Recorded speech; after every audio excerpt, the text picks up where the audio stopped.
ఈరోజు తెలంగాణ రాష్ట్ర ప్రభుత్వానికి ఈ సందర్భంగా గుర్తు చేస్తున్న నేటితో తెలంగాణ రాష్ట్ర వ్యాప్తంగా 26వ రోజు సర్వశిక్ష ఉద్యోగుల సమ్మె చాలా ఉధృతంగా కొనసాగుతుంది.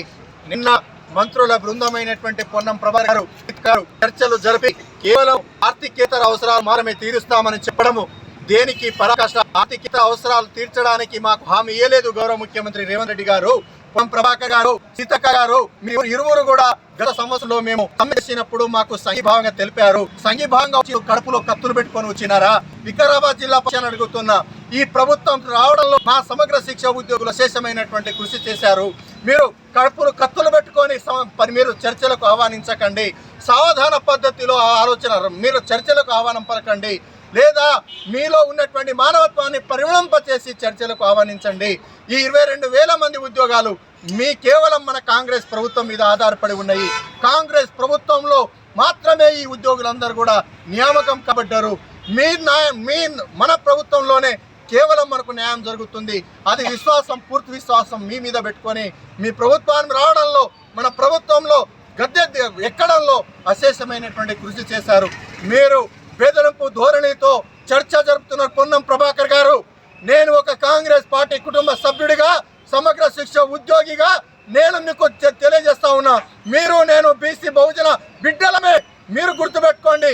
మీరు దయచేసి బెదిరింపు ధోరణితో మీరు మాలో చర్చలకు ఆహ్వానించి బెదిరింపు ధోరణితో చర్చలు జరిపితే అది సరైనది కాదు. పొన్నం ప్రభాకర్ గారు, సీతక్క గారు, మీ మీద ఒక అపారమైనటువంటి గౌరవం.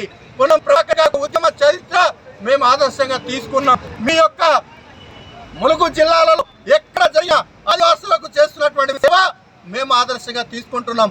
అంతే రూపంలో ఈ సమగ్ర శిక్ష ఉద్యోగులకు మీరు సాధారణ కోణంలో చర్చలు పిలిచి మాకు న్యాయమైనటువంటి డిమాండ్లు నెరవేర్చాలని సందర్భంగా మీకు డిమాండ్ చేస్తా ఉన్నాం. అంతేకాదు, రెగ్యులరైజేషన్కి మీరు సాంకేతిక సమస్య అంటున్నారు. అదేవిధంగా పొన్నం ప్రభాకర్ గారు సమగ్ర శిక్ష ఉద్యోగులు దేశవ్యాప్తంగా సమస్య ఉందంటున్నారు. పొన్నం ప్రభాకర్ అన్న గుర్తుపెట్టుకో, రాష్ట్ర వ్యాప్తంగా ఉన్నటువంటి సమస్య, దేశవ్యాప్తంగా ఉన్నటువంటి సమస్య ఉంటే చాలా రాష్ట్రాలలో సమగ్ర శిక్ష ఉద్యోగులను రెగ్యులరైజ్ చేశారు. మరికొన్ని రాష్ట్రాలలో పే స్కేల్ అమలు చేశారు. గా విధానమే మా మీద అమలు చేయండి అని చెప్పేసి మేము ప్రార్థిస్తున్నాం. ఒక నాయకుడిగా, ఒక ఉద్యోగిగా మాత్రమే కాదు, సామాజిక బాధ్యత కలిగినటువంటి వ్యక్తిగా మిమ్మల్ని ప్రాధేయపడుతున్నాం. పొన్నం ప్రభాకర్ గారు, సీతక్క గారు, మీరు సాధన పద్ధతిలోనే చర్చలు జరపండి. బెదరింపు ధోరణి కాదు. ఇది ఉమ్మడి ఆంధ్రప్రదేశ్ ప్రభుత్వం కాదు. తెలంగాణ రాష్ట్రం కొట్లాడి సాధించుకున్నటువంటి తెలంగాణ. మా హక్కులను సాధించడంలో కూడా కొట్లాడి సాధించుకునే అవకాశం మీరు కల్పించారు. సావధానంగా మీరు మమ్మల్ని పిలిచి చర్చలకు ఆహ్వానం పలకలే. ముఖ్యమంత్రి రేవంత్ రెడ్డి గారు, పొన్నం ప్రభాకర్ గారు, సీతక్క గారు, కోమటిరెడ్డి వెంకటరెడ్డి గారు, అదేవిధంగా షబ్బీర్ అలీ గారు, ప్రొఫెసర్ కోదండం గారు, పొంగులెట్టి శ్రీనివాసరెడ్డి గారు, ఇలా చెప్పుకుంటూ పోతే ప్రతి మంత్రివర్యులు ఆ రోజు మా దీక్షా శిబిరానికి, మా సమ్మె శిబిరానికి వచ్చి ధైర్యం ఇచ్చారు. ఈరోజు మీరు బెదిరింపులకు పాల్పడతారా పొన్నం ప్రభాకర్ అన్న? ఈరోజు మీరు బెదిరింపులకు పాల్పడతారా సీతక్కరు? ఇదే నా మీ దగ్గర ఉన్నటువంటి పాలన దక్షత, ఇదే నా మీ దగ్గర ఉన్నటువంటి పాలన ఆయుధం. వెంటనే సమగ్ర శిక్ష ఉద్యోగులకు న్యాయం చేయండి.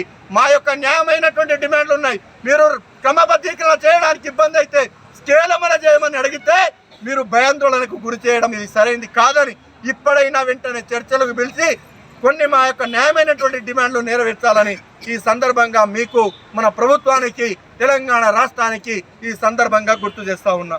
ఆవాజ్ దో.